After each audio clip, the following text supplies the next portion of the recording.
역대하 13장 5절에서부터 12절 말씀입니다.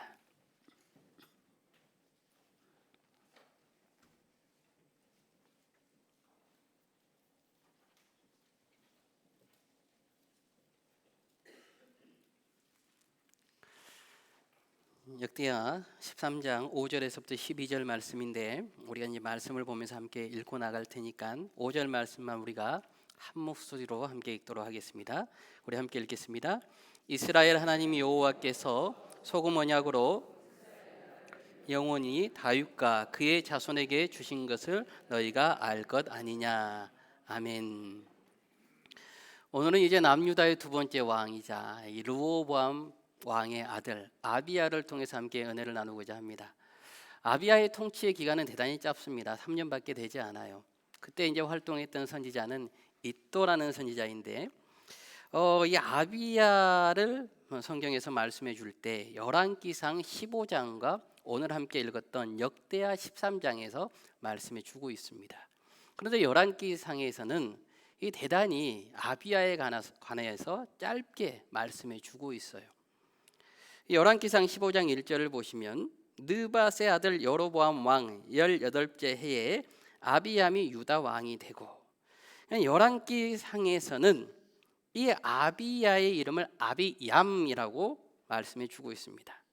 오늘 우리가 읽었던 본문의 이제 1절을 보시면 역대하 13장 1절에서는 여로보암 왕 18째 해에 아비야가 유다의 왕이 되고, 아비얌과 아비야의 차이를 두고 있습니다. 그냥 열왕기서에서는 아비얌이라고 말씀해 주고 역대하에서는 아비야로 말씀합니다. 열왕기상을 보시면 아비야에 관하여서 대단히 부정적이게 말씀해 줍니다. 우상 숭배를 하였다, 짧은 문장으로 말씀해 주고 있죠. 반면에 역대하에서는 그 3년의 짧은 통치 안에서도 그가 아주 긍정적인 면이 있었음을 오늘 말씀해 주고 있는데, 얌은 이 이방신을 섬겼던 그 이방신의 이름을 따서 아비얌, 그러니까 그가 우상을 섬겼던 사람이다, 부정적인 면의 모든 것을 맞춥니다. 반면에 역대하에서는 아비야, 그러니까 아비야는 여호와는 나의 아버지, 그냥 그의 상당히 3년 동안 있는 시간 속에서 긍정적인 면에 이제 본문을 맞추고 있는 것이죠. 같은 사람인데 왜 성경은 아비얌이라고 불렀고 또 아비야, 그 야로 불렀을까? 우연일까? 결코 아니죠. 성경에는 결코 우연이 없는 것입니다. 성경은 나라는 한 사람 안에 두 개의 이름, 두 개의 길이 동시에 공존할 수 있다는 것을 보여주고 있습니다. 신실했던 순간의 이름과 무너졌던 순간의 이름, 그 이름이 한 사람 안에 공존해 있다는 거예요. 그래서 우리가 오늘 말씀을 들으면서 우리는 한번 선택해 보아야 됩니다. 나의 인생이 아비얌의 길을 걸어갈 것인가, 아비야의 길을 걸어갈 것인가. 특별히 이제 르호보암 왕의 뒤를 이어서 남유다의 두 번째 왕이 된 아비야는 참 어려운 시절에 왕의 자리에 올라갑니다. 왜냐하면 르호보암 왕 5년째에 애굽왕 시삭이 쳐들어와서 남유다의 국력과 경제력을 약화시켜 버립니다. 르호보암 왕이 17년에 통치를 지냈으니까 이제 12년이 지나서 아비야가 왕위에 올랐지만 여전히 유다라는 나라의 경제력과 군사력이 회복되지 않았을 때입니다. 그렇게 힘든 시절에 이제 왕위에 올랐습니다. 그런데 그 시절에 여로보암 왕, 북이스라엘 왕이 그에게 전쟁을 걸어오게 되는 것이죠. 아비야는 여러분 오늘 말씀에서는 좀 긍정적인 면이 보입니다만 그 외에는 그렇게 긍정적인 면이 보이지 않습니다. 그래서 오늘 말씀의 주제 중에 하나는 무엇이냐면 완벽해야지 승리한다라는 게 아니에요. 하나님이 주시는 승리는 완벽해야지 승리한다라는 것이 아니고 도리어 삶의 결정적인 순간에 누구를 붙잡는가를 통해서 그 삶의 승패가 결정되어진다라고 말씀해 주고 있습니다. 그래서 1절에서부터 우리가 3절 말씀을 보시면서 계속 말씀을 나누어 보면요, 여로보암 왕 18째 해에 아비야가 유다의 왕이 되고 예루살렘에서 3년 동안 다스리니라. 그의 어머니의 이름은 미가야요 기브아 사람 우리엘의 딸이더라. 아비야가 여로보암과 더불어 싸울새 아비야는 싸움에 용감한 군사 40만 명을 택하여 싸움을 준비하였고 여로보암은 큰 용사 80만 명을 택하여 그와 대진한지라. 남유다는 40만의 군사밖에 없었던 겁니다. 그런데 북이스라엘 10지파에는 무려 80만 명, 성경은 큰 용사 80만 명이라고 말씀해 주고 있습니다. 그러니까 북이스라엘 여로보암 왕이 전쟁을 걸어왔는데 40만 대 80만의 전쟁인 것이죠. 여러분, 이것은 굳이 계산기를 두드려 보지 않아도 이미 승패가 결정난 전쟁이나 마찬가지예요. 40대 80 이길 수가 없죠. 그런데 오늘 아비야의 그 행동을 보면 4절과 5절을 보면 아비야가 에브라임 산중 스마라임 산 위에 서서 이르되 여로보암과 이스라엘 무리들아 다 들으라. 이스라엘 하나님 여호와께서 소금 언약으로 이스라엘 나라를 영원히 다윗과 그의 자손에게 주신 것을 너희가 알 것 아니냐. yani 이제 아비야가 전쟁에 나가기 전에 유다군과 또 이스라엘 군의 사기를 꺾기 위해서, 유다군에는 사기군을 높이기 위해서 연설을 하기 시작합니다. 고대의 전쟁에서 연설이라는 것은 먼저 자신의 국가의 병사들의 사기를 돕기 위해서 그들의 용맹성을 칭찬합니다. 그리고 나서 너희가 승리하면 이렇게 전리품을 나누어 주겠다. 그리고 반면에 적군들에게는 그 사기를 꺾게 하는 것이죠. 그런데 오늘 아비야의 연설을 보면 그런 내용이 하나도 없습니다.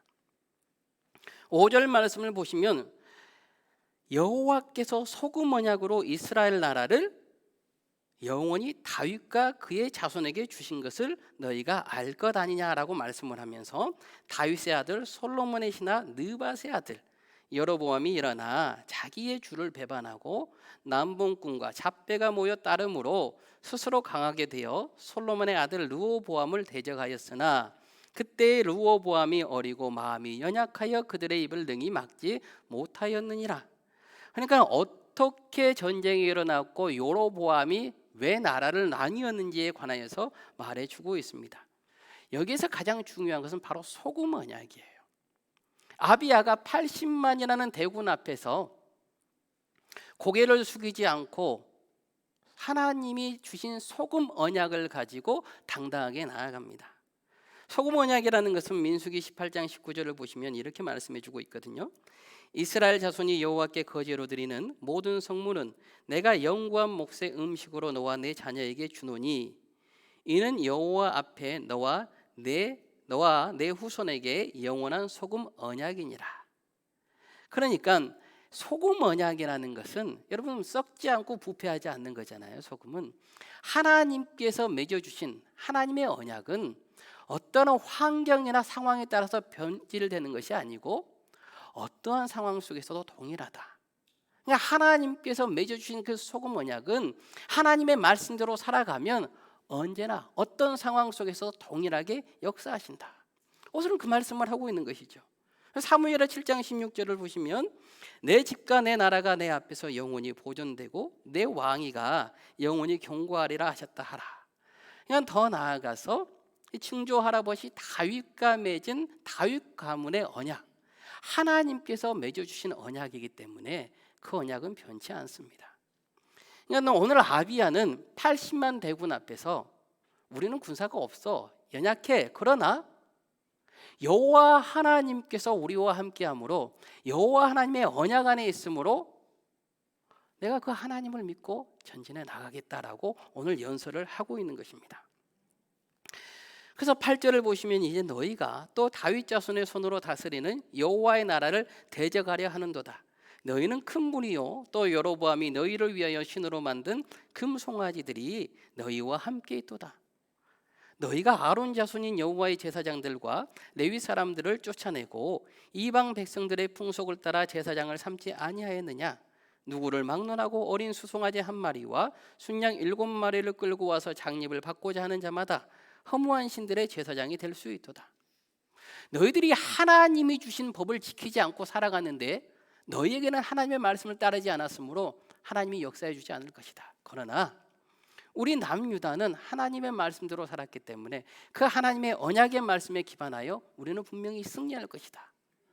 그의 모든 연설은 하나님의 소금 언약, 그 언약 안에 있었던 것입니다. 여러분, 우리에게는 소금 언약보다 더 귀중한 예수 그리스도의 그 귀한 중보의 언약이 있는 줄로 믿습니다. 히브리서 12장 1절에서부터 2절 말씀을 보시면 이러므로 우리에게 구름같이 둘러싼 허다한 증인들이 있으니 모든 무거운 것과 얽매이기 쉬운 죄를 벗어버리고 인내로서 우리 앞에 당한 경주를 하며 믿음의 주여 또 온전하게 하시는 이인 예수를 바라보자. 그는 그 앞에 있는 기쁨을 위하여 십자가를 참으사 부끄러움을 개의치 아니하시더니 하나님 보좌 우편에 앉으셨느니라. 여러분, 우리에게는 보좌 우편에 앉아 계신 예수 그리스도 그 중보의 언약이 있다는 거예요. 우리가 이 이름으로 나갈 때 우리 삶에서 승리할 수 있는 것이에요. 여러분, 7절 말씀을 보시면 아비야가 완전하지 않습니다. 아비야의 연설에는 거짓도 있어요. 여러분, 르호보암 보십시오. 7절을 보시면 그때 르호보암이 어리고 마음이 연약하여 그들의 입을 능히 막지 못하였었느니라. 우리가 르호보암을 함께 나누었잖아요. 두 가지 실패 중에 무엇이 있습니까? 르호보암의 실패 중에 무엇이 있습니까? 그가 하나님을 바르게 나아가지 않거든요. 그가 하나님의 음성을 먼저 듣지 않지 않습니까? 그런데 자신의 아버지이기 때문에 그럴듯하게 포장을 하고 나갑니다. 여러분, 그러니까 아비야는 완벽한 사람이 아니에요. 완벽한 사람이어서 하나님께서 아비야에게 승리를 허락해 주신 것이 아니라 변명도 했고 후에는 다윗처럼 온전하지 못하였지만 그 불완전한 입술에서 나온 선포일지라도 하나님의 언약의 말씀을 여호와 하나님은 지키신다라는 것입니다. 이게 은혜인 것이죠. 그래서 하나님께서는 우리의 완벽함을 원하시는 것보다는 무엇을 붙잡고 서 있는가. 여러분, 우리 인간은 평생 완벽하지 못해요. 우리는 항상 불완전하고 항상 죄인으로 살아갈 수밖에 없지만 그 삶 속에서 우리가 누구를 붙잡는가, 하나님께서는 그것을 바라보고 있는 것이죠. 내가 누구를 붙잡는가를 표현되는 것이 무엇이겠습니까, 여러분? 바로 언어죠. 내 마음속에 무엇이 있는가를 겉으로 드러내는 것이 바로 언어예요. 오늘 아비야는 자신이 붙잡고 있는 하나님의 그 언약을 입 밖으로 꺼내어서 선포하고 있는 것입니다. 그래서 우리가 인생의 어려운 처지를 만날 때 80만이라는 대군 앞에서 우리는 정말 하나님의 언약을 통해서 하나님의 말을, 하나님의 언어를 선포하고 있는가?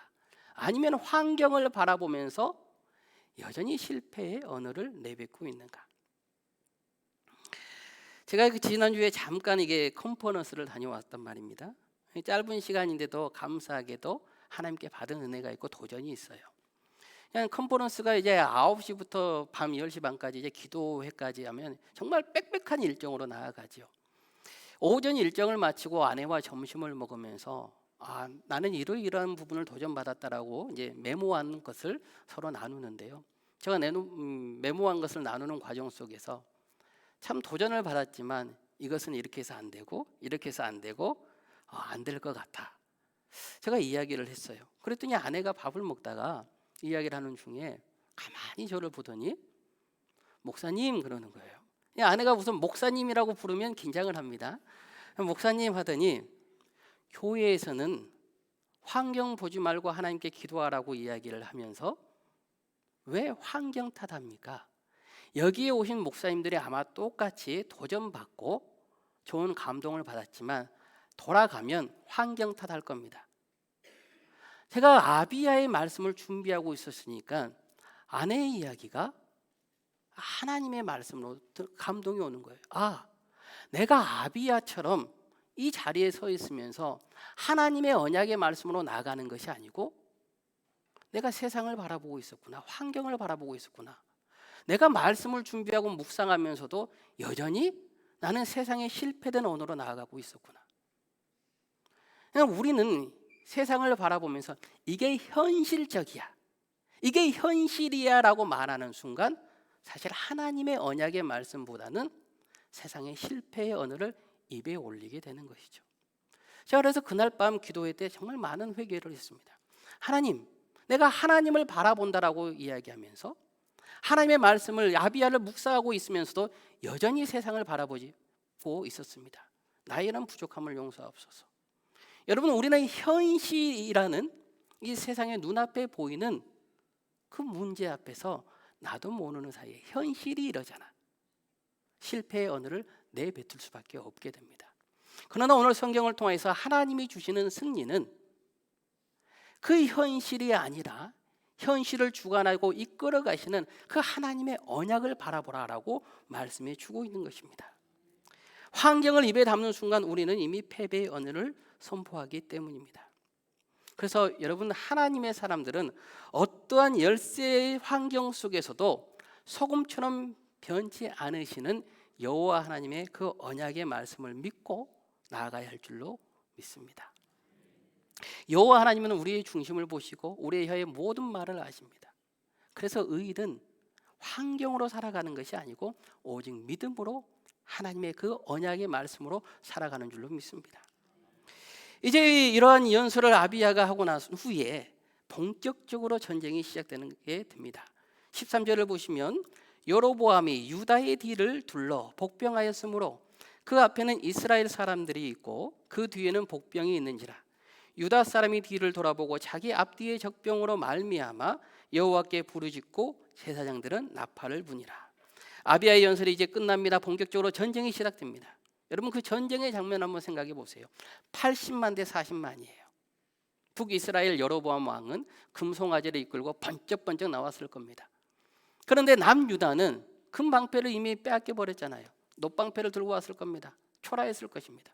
그런데 성경 말씀을 보시면 앞뒤로 복병이 있는 거예요. 아비야는 이제 왕위에 올랐지만 지략이 부족하죠. 경험이 약합니다. 여로보암 왕은 어떻습니까? 지략이 뛰어났어요.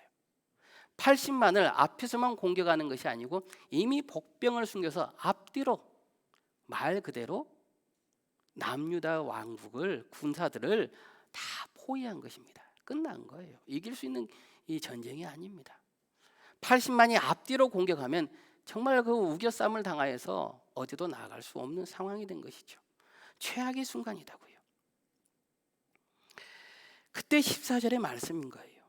유다의 사람이 뒤를 돌아보고 자기 앞뒤에 적병으로 말미암아 우리가 갇혔구나, 이제 우리는 죽게 되었구나 소리 지르는 것이 아니고, 우리 14절 하반절을 함께 읽겠습니다.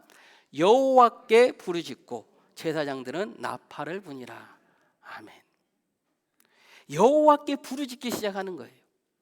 우리가 죽게 되었어라고 허둥지둥 거리는 것이 아니고 여호와께 부르짖으면서 제사장들은 나팔을 붑니다. 여호와께 부르짖었다는 것은 하나님 앞에 기도하는 것 아니겠습니까? 하나님, 우리가 할 수 있는 것이 아무것도 없습니다. 하나님께서 살려주십시오. 여러분, 적군이 앞뒤로 쳐들어오고 있는데 창칼을 가지고 싸워야 하는 그들이 하나님께 부르짖는 것이에요.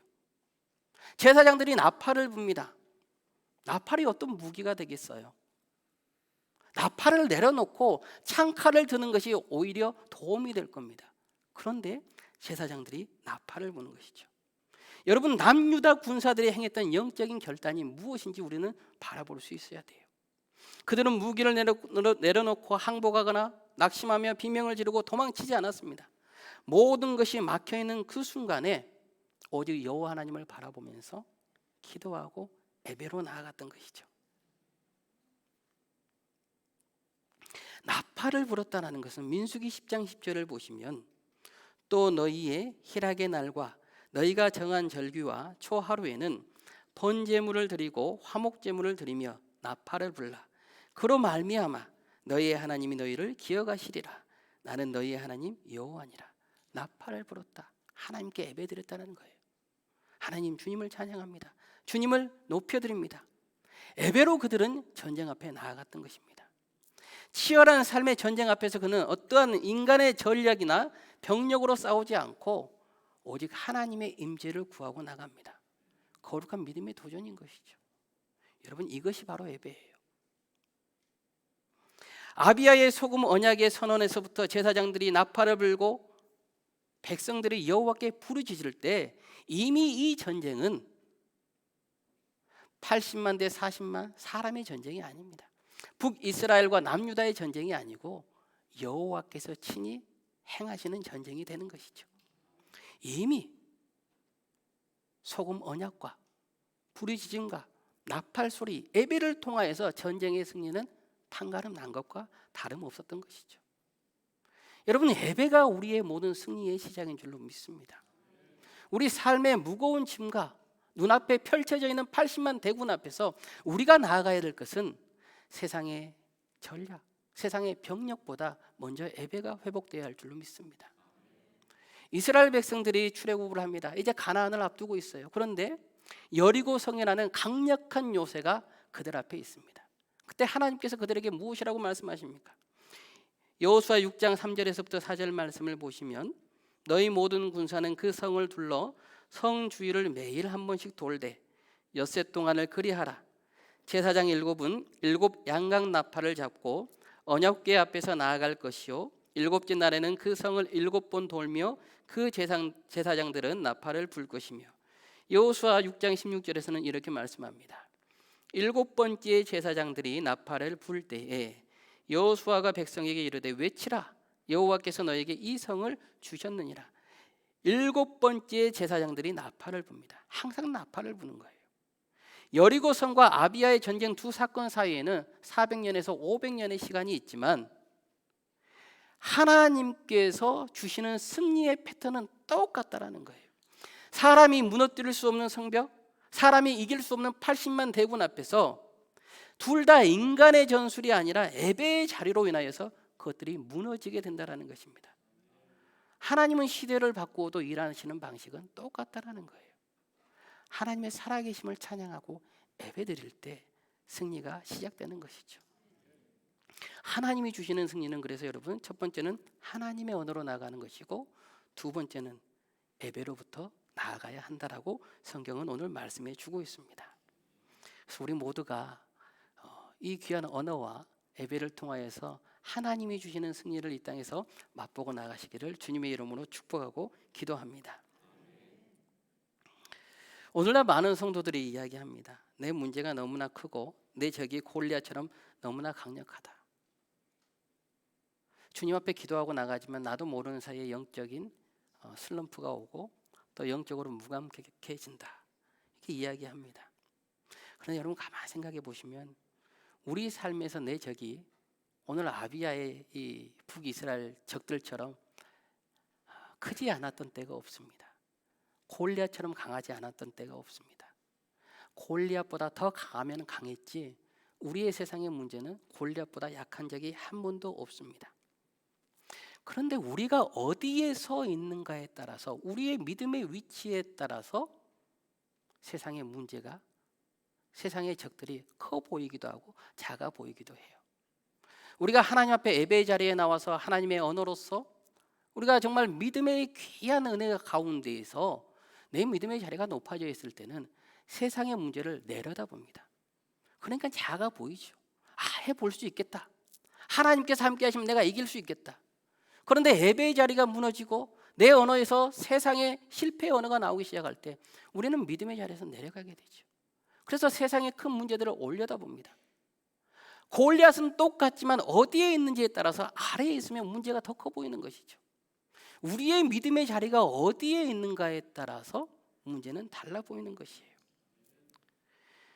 그래서 우리가 세상을 살아가면서 내 대적의 크고 작음, 상대의 크기가 아니라 내 심령 안에서 정말 하나님을 향한 예배로 가득 차 있는가, 하나님의 임재로 가득 차 있는가, 내가 주님을 향한 그 언약의 말씀 안에 바로 서 있는가에 따라서 우리는 하나님이 주시는 승리를 맛보고 나아갈 수 있고 때로는 그 하나님이 주시는 승리를 맛보지 못하고 나아가게 되기도 한다는 것입니다.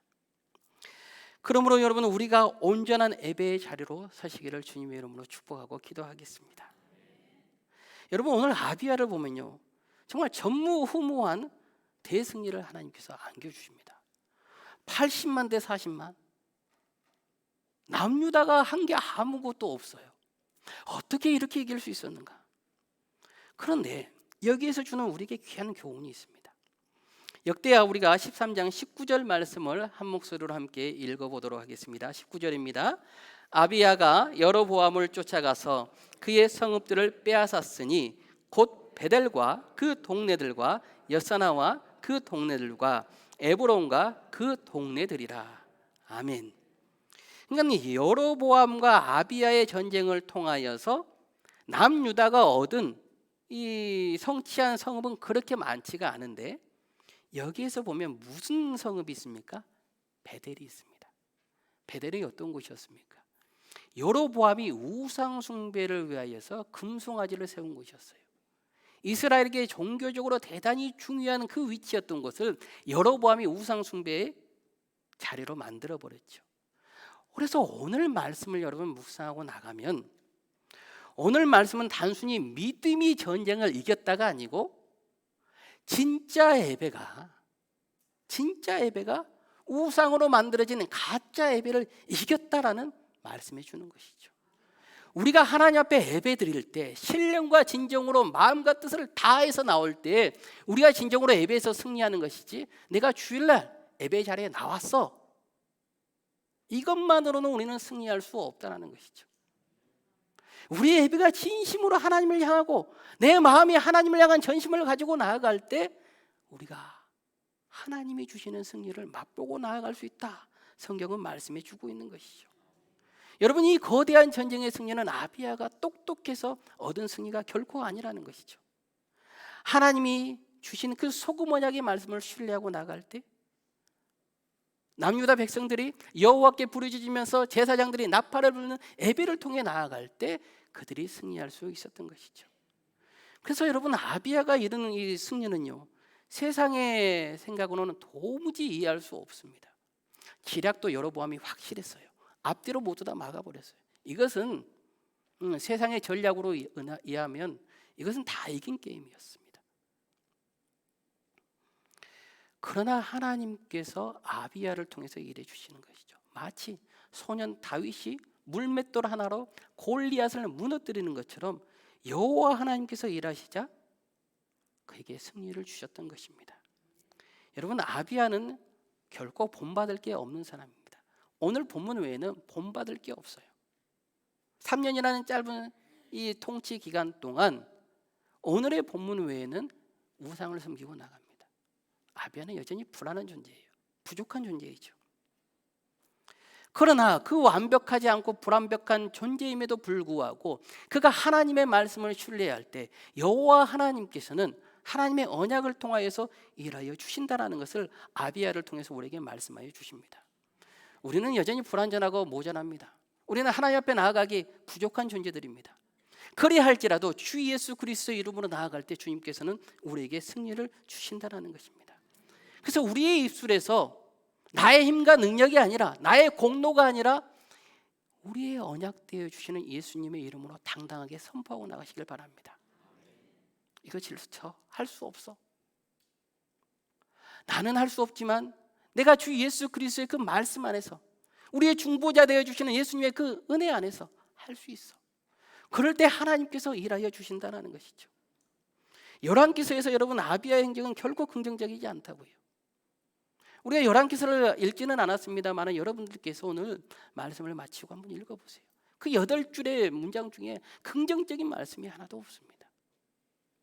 얼마만큼 아비야가 긍정적이지 아니하였으면 아비얌이라고 부르고 그에 관한 말씀을 아주 짧게만 성경은 전해주고 있겠습니까? 그러나 역대하를 통해서 우리에게 다시 말씀해주고 있어요. 그렇게 부족하고 모자란 존재일지라도 하나님을 붙잡고 하나님만을 의지하고 나아갈 때 하나님께서 그에게 승리를 허락하신다라는 것이죠. 여러분, 우리는 다시 한번 서두에서 나누었던 이제 그 선택의 갈림길에서 한번 생각해 봐야 됩니다. 나는 아비얌의 길을 걸을 것인가, 아비야의 길을 걸을 것인가? 이것은 우리들에게 여전히 존재하고 있는 모습이에요. 신실하게 하나님을 믿던 아비야는 이제 이 사건 이후로 우상을 섬기며 아비얌으로 후대에 기록되게 됩니다. 우리가 다음 세대에게, 우리 후대에게 아비얌이라는 이름으로 기록될 것인가? 아니면 어떠한 상황 속에서도 하나님만을 붙잡음으로 인하여서 하나님이 주시는 그 승리를 맛보는 아비야로 기록될 것인가? 이제 우리는 그 선택의 기로에 서 있고 둘 중에 하나를 선택하고 나아가야 되죠. 그렇게 하기 위해서 우리가 먼저 말씀을 통해 나누었던 것처럼 항상 하나님 안에서 하나님이 주시는 언어로 전진해 나가는 우리 성도님들 되시길 바라겠고, 두 번째는 어디에서든지 무엇에든지 상황을 바라보는 것이 아니고 예배를 통하여 승리의 길을 걸어가시는 우리 귀하고 복된 하나님의 사람들 되시기를 바라겠습니다. 우리가 그 언약 안에 나아갈 때 하나님께서 우리의 길을 인도하시고 우리를 주의 바른 길로 이끌어 주실 줄로 믿습니다. 이 귀한 은혜가 하나님의 사랑 안에서 있기를 주님의 이름으로 축원하겠습니다.